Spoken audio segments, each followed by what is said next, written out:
ছুটি শেষ, আজ বাড়ি ফেরা। কিন্তু সকাল সকাল ঘুম থেকে উঠে আগেই দেখছি আমি সমুদ্রের দিকে দরজা খোলা কিনা। ব্যাস, বাবিকে ঘুম থেকে তুলে আমরা মা মেয়েতে চললাম সমুদ্রের দিকে।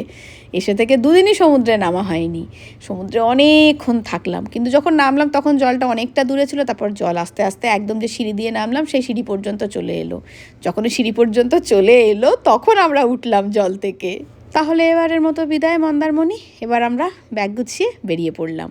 বেরিয়ে প্রথমেই জলখাবার খেলাম। আগের দিন যে দোকানে খেয়েছিলাম ওখানেই খেলাম। আমরা চারজনেই আজকে ঘুগনি মুড়ি খেয়ে রওনা দিলাম। ঠিক হলো যে রাস্তায় আর কোথাও দাঁড়াবো না, একদম কোলাঘাটে গিয়ে খাবো। কিন্তু সেটা আর হয়নি।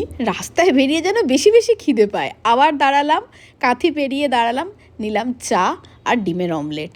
তারপরে রওনা দিলাম। এবার সত্যি সত্যিই কোলাঘাটে গিয়ে দাঁড়াবো, তাই ঠিক হলো। এবং তাই হলো, কোলাঘাটে এসে দাঁড়ালাম। আমরা চলে গেলাম শেরে পাঞ্জাবে, এখানেই লাঞ্চটা সেরে নেব।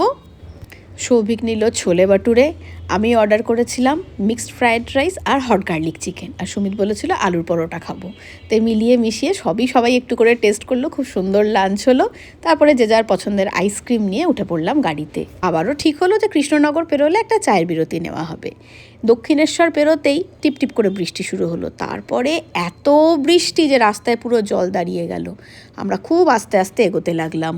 মোটামুটি ঘন্টা খানেক আমরা বৃষ্টি পেলাম। ওই বৃষ্টির মধ্যেই ঠিক হলো যে যেখানেই চপ দেখতে পাবো ওখানেই দাঁড়াবো।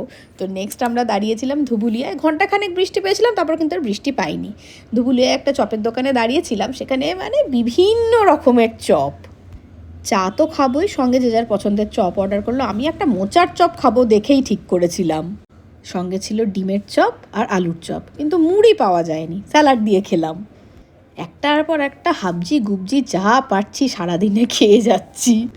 এরপর এক কাপ গরম গরম চা। চাটা দুর্দান্ত ছিল। তারপর আর কোথাও দাঁড়ায়নি, সোজা বহরমপুর চুয়াপুরে নামালাম সুমিতকে। তারপর বাড়ি। রাস্তায় মায়ের সঙ্গে দেখা হলো, বললাম চলো সঙ্গে এক কাপ চা খেয়ে আসবে। বললো না, কাল সকালে যাবো, তুই বাড়ি যা। আর বাড়ি ঢুকতেই আমার দুই খুদের ওয়ার্ম ওয়েলকাম। মন্দারমণি পর্ব এখানেই শেষ করছি। দেখা হচ্ছে পরের একটা নতুন মিনি ব্লগে। আর আমার ব্লগ যদি ভালো লাগে লাইক করে শেয়ার করে প্লিজ পাশে থেকো।